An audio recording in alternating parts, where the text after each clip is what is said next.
response when you don't feel safe. But the moment you feel safe in your body, you feel safe within gravity. Gravity is our first relationship on Earth. It's with Mother Earth and gravity within Mother Earth. Second is with our parents and other people. So the moment you have a positive relationship with gravity, you feel safe in the environment, you know where you are, you feel safe in your body. Now you can start orientating yourself in space and move against gravity. You see, fear is a response. It's a negative response that's actually just a red light that says, please pay attention.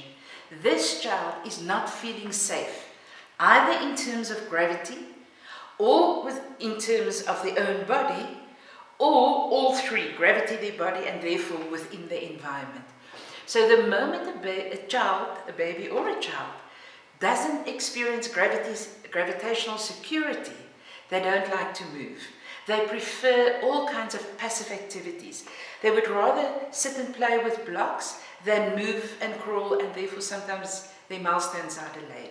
They would rather sit, when they're a toddler, would rather sit in a sandpit or sit in the book corner or play some kind of game where they can just sit because they actually don't enjoy movement.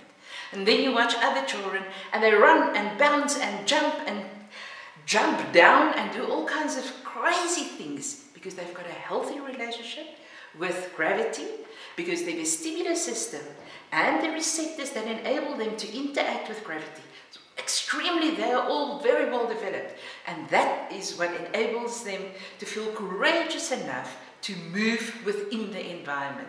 So fear is an indicator that we need to check how healthy is this child's relationship with gravity, how well developed is the vestibular system.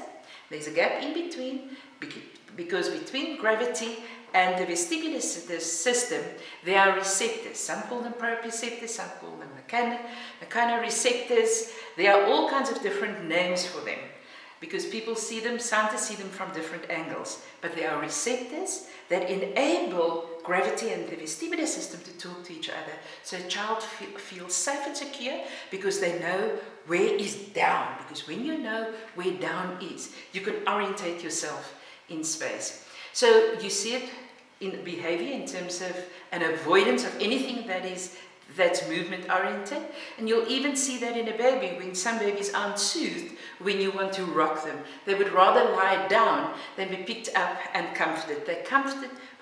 They feel more comfort or feel more cared for when they're not picked up. That's not healthy.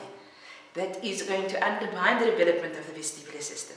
And we also see that when children don't want to venture out and play, climb, jump, roll, sometimes hurt themselves because that's how they learn boundaries.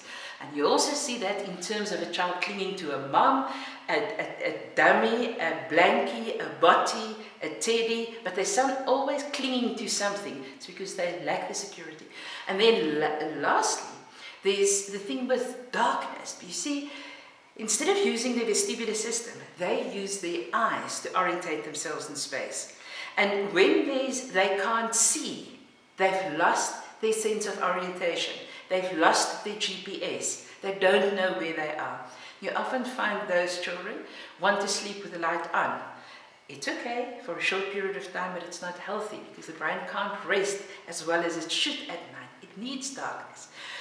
But we have to develop the vestibular system before a child will be comfortable in darkness and in their ability to feel safe and secure, because they know where's down, even if they can't see it. They know where's the door. They know where's mom. They can hear them move around. Vestibular system is faulty. They find that very, very difficult to